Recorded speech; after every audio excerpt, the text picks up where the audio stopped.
Hey y'all, and welcome back to a new video. Today we're going to be looking at a game that I played in round 1 of my most recent tournament, which, as you can see from the rating disparity, is a little bit of an interesting one, as I'm playing someone over 200 points lower rated than me, someone who I forgot to write down his name during the game, so he's just going to be AV, because that's all I remember.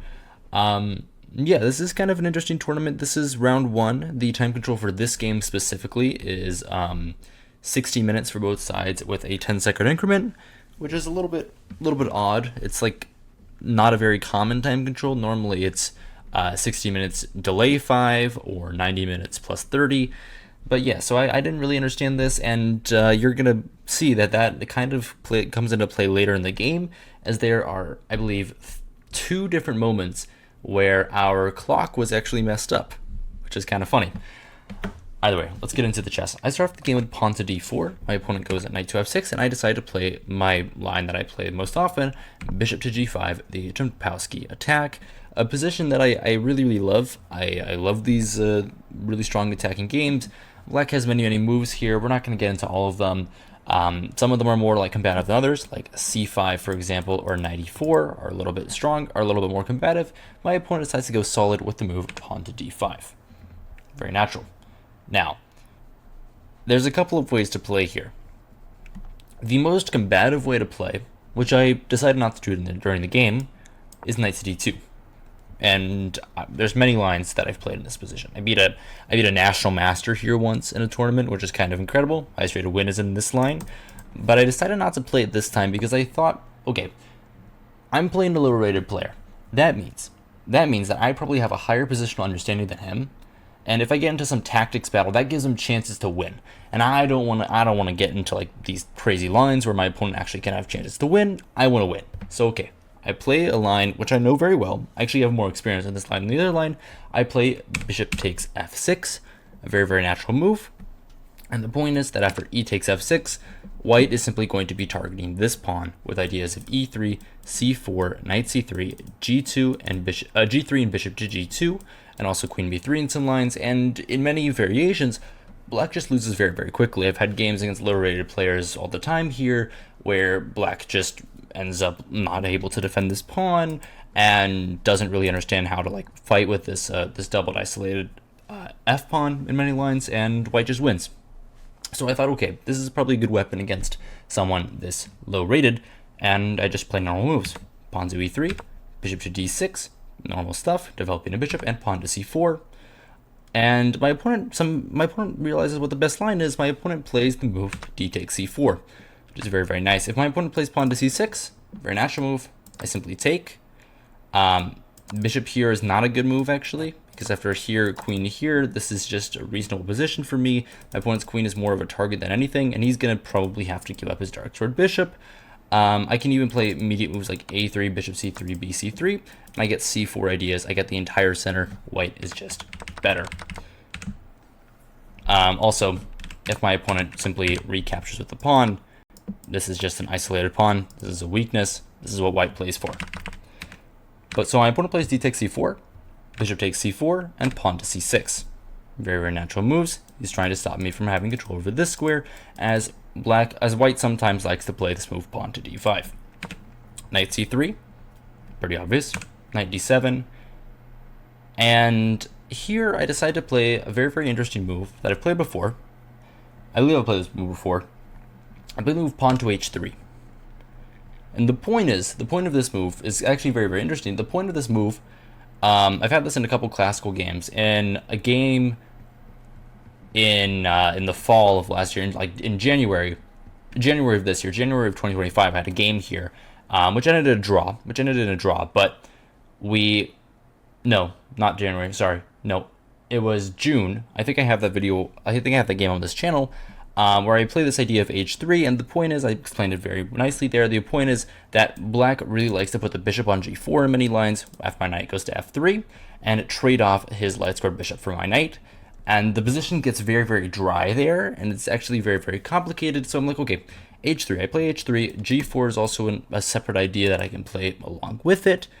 We're going to go for this. My opponent goes pawn to f5, of course, he wants a knight to f6, I go knight to f3 now, That's the point of h3. There's no bishop g4 now. I don't care. And also this is kind of blocking him, but I don't want to give him extra ideas.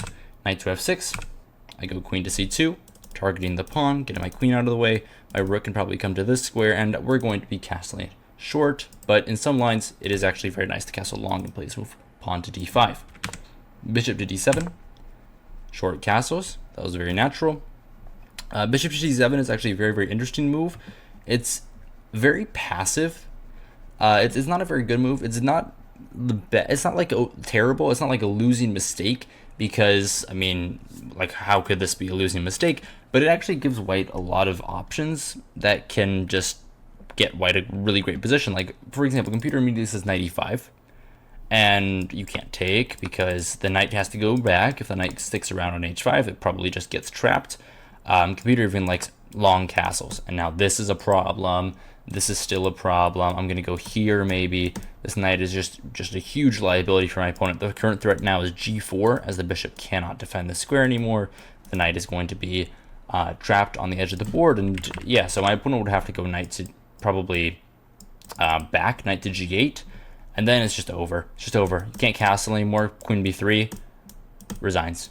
It's a very, very nice line, but not one that I really considered because I was kind of autopiloting at this point. So I simply played short castles. It's not like that's a bad move either. It's just I missed an idea, and my rooks are coming to these two squares, to the c1 and the d1 squares.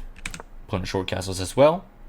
I play pawn to a3 here, looking for pawn to b4, and saying, okay, my opponent's probably going to play pawn to a5, and then I'm going to decide what else to do.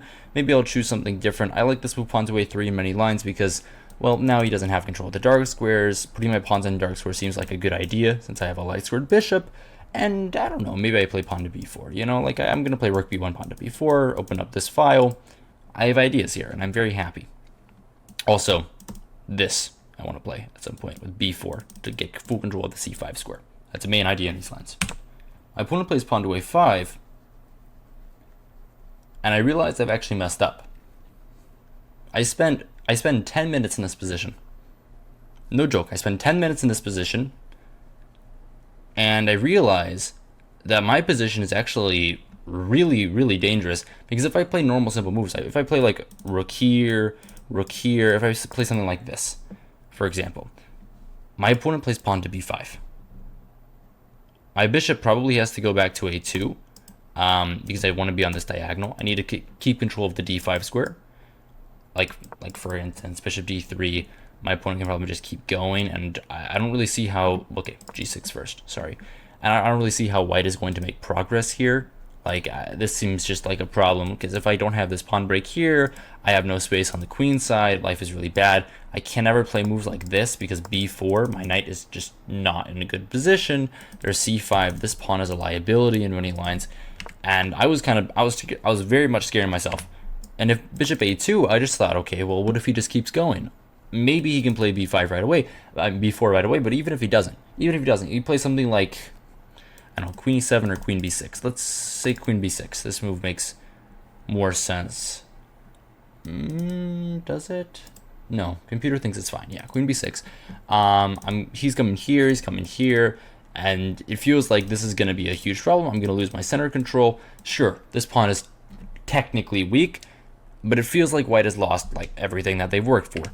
Computer actually likes queen e7 a bit more, trying to control the e5 square, not allowing me to go for that, and starting this from afar with ideas like this and rook b8. And I just really hated this position with all this space, so I thought for a long time, and I realized, okay, I messed up. I have to concede my opponent something. I play pawn to a4. Yeah, I move the pawn twice. Not what you're supposed to do. When you move the pawn twice, you already know that things have gotten bad. But luckily, it's not too bad. It's not so bad that I'm losing. It's just so bad that I've kind of given away my advantage, and I've kind of let my opponent do whatever he wants, in a sense. And by playing this move, my opponent now knows that I don't know what I'm doing. My opponent goes queen to e7, I think, for a little bit, but I simply play rook a to d1. The idea is still to play move pawn to d5. If I play rook to c1, you might think that makes a lot of sense since you're on the open file, but I just thought that my rook wasn't really doing anything here, like staring down at this pawn. Like, sure, I'm not really I'm kind of threatening this, but in trying to open up my rook, but I kind of like my rook on this square going after this, and I thought this rook was more like popular over here. Just like in some lines, maybe I put it on e4 and I go for e4 like this. I try to open up these lines. So okay, move my rooks a little bit. Rook a to c8, going over here. I don't really know why he didn't play rook f to c8. I thought this move made a lot more sense, because now this pawn isn't a liability anymore. But I guess he just thought that this rook was doing nothing over here and he wanted this rook there. Okay, whatever. Rook a c8, queen to b3 after some thought. Gotta get my queen out of the way because there's some ideas like this. Pretty simple move. My idea is coming here. I'm trying to take. If you ever play c5, this seems like a problem for my opponent, and life is good. Rook to b8 now. Going for the move pawn to b5. Yeah, pretty scary stuff. And I have to be kind of precise here, because if I play some random move, if I go with my idea of like rook fe1, pawn to b5 comes, let's say takes, bishop goes back to d3, pawn to a4, my opponent immediately gets a 2-on-1 on the queen side, and white just loses. White just immediately loses here. If I take this pawn, for example, rook here, sorry, no, my opponent has to go b3 first. b3, queen a2, and then rook here, and it's over. Queen b1 obviously would drop the knight. Can't have that happen. And yeah, you can understand how like scared I am of this position, because just how terrible, how fast black's attack can get. And yeah, it's very, very scary. So I think for a while, I played the move queen to a2, which is actually the top engine move. And the point is that after this move pawn to b5, happens, if my opponent goes pawn to b5, I just play bishop back to d3. I saw I play bishop d3, and this is the threat. Like, I'm just gonna go here. I'm just going here. Actually, sorry, not bishop d3. I gotta go bishop b3 because I have to prevent this move from being a problem. I have to play d5 when that happens. Okay. So yeah, I have to go bishop b3, and I'm okay. I'm just okay. Like, my queen is badly placed, but it's in conjunction with this bishop. So is it really that badly placed? Yeah, but also maybe not. I'm kind of happy with my position. My opponent doesn't play bishop pawn to b5 though. My opponent doesn't go for this, even though that was his whole idea. I think maybe he saw a ghost. Maybe he thought this pawn was a little weak and there was lines where I could go after it, and he thought that pushing his pawns too forward might make them weak. Okay, I can see that, but bishop e6 seems like a very, very bad move, because it immediately opens up my position to play the move pawn to d5, which is the move that I've been wanting to play this entire time, and now my opponent's position is starting to collapse. Pawn to b5 isn't going to make sense if my opponent does not have a pawn on c6. My opponent's pieces are not really well placed, coming under fire from my rook down here, and my pieces are great. These 3 pieces, 4 pieces really, defend the center. This one is coming into the center. This one, yeah, it hasn't moved yet, but like, I mean, that seems like a good idea. Just rook d2, rook fd1. I mean, that seems like a great idea. And then I'm just going to have control of the file, and my position is amazing. My opponent is just simply going to be losing this game, and I will be gaining those 1 or 2 precious rating points for being a lower rated player. C takes d5, knight takes d5, knight takes d5, bishop d5.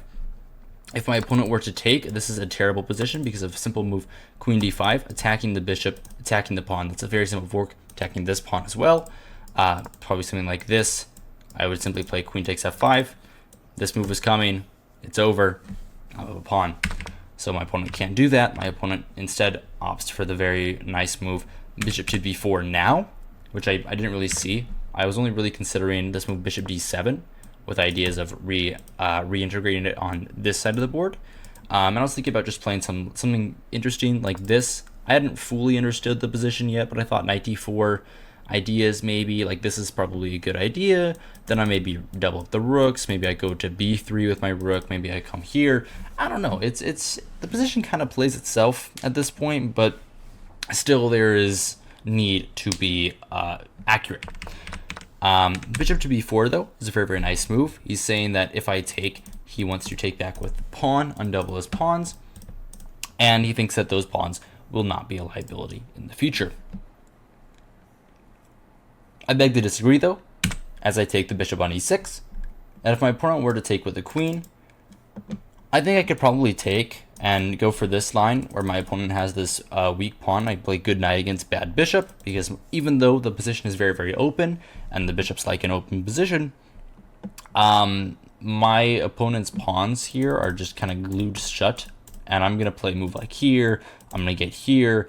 My knight does a very, very good job of controlling this square, and I thought that I would be like reasonably better, but also queen d5 is also a pretty reasonable move. I'm going to play this move at some point, like queen b4, and then here get my queen back into the game. If takes, this is obviously a terrible move to get full control over the file. But instead, my opponent goes f takes e6, which is a logical move. He's taking back with the pawn. He thinks that if there's a queen trade, his position is just very bad. So, okay, I decide, well, I'm just going to get my other rook into the game. What hasn't played yet? This rook. What are we going to do? Get it into the game. My opponent can't play this move, so I don't have to play knight here immediately due to this long pin from my queen on a2. So I simply go rook to d3. Idea pretty obvious. I'm going to go rook f d1. I'm going to take control over the file and not allow my opponent to put a rook there, as this pawn would be falling. Rook b d8. Obviously the best move. He has to come after me right now. Rook f d1. And if my opponent were to take, my opponent is unable to put another rook here due to rook d8 and queen e6. But okay, my opponent goes rook d6. And white is suddenly winning. White is suddenly winning. Even though, obviously, this is like a reasonable intention. He wants rook f d8. He wants to trade the rooks. He thinks that if he can trade the rooks, his position will not be that bad. But he doesn't understand it properly, because if he trades the rooks here, you see how these pawns are on light squares? This dark squared bishop is never, ever, ever going to be able to defend those pawns. And if the king ever walks up to those pawns, this pawn is weak. So my simple idea for like the entire future of the game is very simple. I'm going to go knight d4.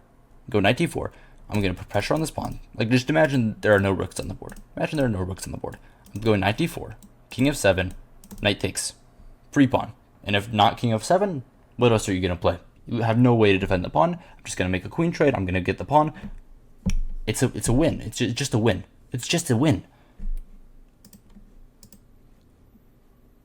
And if I went here immediately, it would have won like very, very simple. Here, knight d4, rook f6. Like, this position is just really, really great for me, because my opponent has to guard these pawns, or my queen can go out hunting this. I can also bring this around. I didn't see that, but that is one of the main ideas of the position. Instead, I just simply play the move pawn to g3, which is one of the ideas, understanding that my opponent cannot play this move rook f d8 because I just trade all the rooks, and then I win at least a pawn over here. So I just play pawn to g3. Very simple, getting another square for my king. I have to do this because the dark square here can be controlled by my opponent very easily. So I thought this move just made a lot of sense, and I didn't really know what to play anyway, so pawn to g3 made sense to me.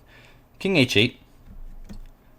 Reasonable move, getting out of the pin, because you want to make these pawns less weak, so he's trying to move them. And yeah, now this pawn wouldn't be hanging that line. But he doesn't understand how great I am, and queen to c4 comes up very, very easily. And now you can see how in the position, my opponent doesn't really have the firepower to like go off on the queen side. Like, I'm going to go here, and then I'm going to trade the rooks. And after I trade the rooks, I'm going to go knight d4. And then if my opponent goes here, then this pawn is actually going to be hanging. It's actually going to be hanging because there's no rook here. And if there's no rook there, then okay, I'm just going to like put pressure on his position. I'm going to win the game. This pawn is a liability for my opponent. This pawn, I don't think it's that much of a liability since this bishop can defend it, but if I can make the bishop overloaded by defending a rook, then of course this pawn would be lost. So I'm feeling very happy about my position. I'm going to try and make everything work. My opponent goes pawn to h6, which is a logical move. making sure there's no back rank checkmate ideas. I go knight to e5, saying I don't want you to play this move. I don't think that's a very nice move to allow, so I'm just going to stop it by putting my knight here. I'm also threatening knight to g6, which would be a fork of every single piece. King to h7, queen to b5 now, putting my queen on this pretty active square, hitting everything here. This is an idea. Knight to c4 now is an idea, going after this. There's a lot of ideas here. Rook fd8, rook d6, rook d6, rook d6, queen to d6. And as you can see by the advantage, there's not much of an advantage here. White is doing okay. White is doing okay. White has like a pushing advantage, like white is going to try. But there's nothing like real here. It's probably a draw. Probably a draw. In this position, I play knight to f3 because I thought this was an idea. I was going to go king to g2, then I was going to like go target the pawns. So I didn't want to allow queen to d1 to be too much of a problem. So knight to f3, defending these squares from the bishop. Okay, very, very reasonable. In this position, me and my opponent realized that our clock actually had been wrong for the entirety of the game. We weren't getting any increment. And at this point, it actually mattered because we were at like 3 minutes and 5 minutes, and increment is a thing that is important. So yeah, my opponent plays this move queen to c6, and then raises his hand for the arbiter to ask for increment, which we then get. And as soon as the clock starts again, queen takes e6, b takes e6, knight d4. This is a fork. This is just a fork. I win the pawn. I win the game. My opponent goes king to g6, one final mistake, and instead of losing this pawn, which would have been a lot better to lose, he loses this pawn. After that, he plays bishop to d6. I win another pawn, 2 passed pawns, and I go on to win the game. We don't have to see the rest of the game. It's very, very boring, if I'm being honest. Just a very common conversion. Yeah, that's it. That's kind of interesting, you know? Like my opponent, I guess he got distracted. I guess he just thought, oh, well, this is going to be fine. I'm just going to play queen to c6, and we need increment, so we got to go get increment. Okay, well, I'm just going to make a move. Unfortunately for my opponent, that move was a very, very bad move, and that happens sometimes. It's not like all peaches and roses over here, you know? Like sometimes you make mistakes, sometimes you're just a kid, sometimes you need some help, you know? Either way, that's all I've got for you today. Hope you guys enjoyed. Hope you guys found this entertaining, instructive, all of the above. If you did, remember to like, subscribe, do all the normal things YouTubers tell you to do. And also, I'm sorry if my voice sounds a little bit weird because I do have a bit of a sore throat right now. Probably should mention that at the start of the video. It doesn't matter. Either way, good evening and good night.